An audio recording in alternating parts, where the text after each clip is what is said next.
Hey everyone, it's Izzy, and today I'm going to be showing you comparing fractions and percent.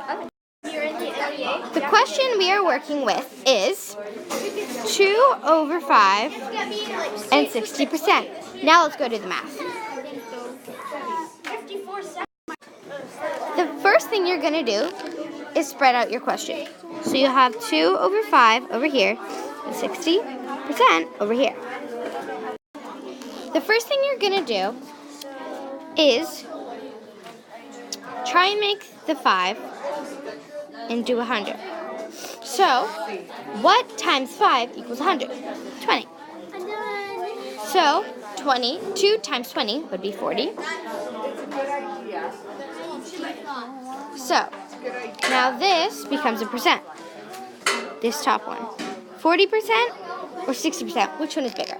60%. Thanks for watching. Like and subscribe.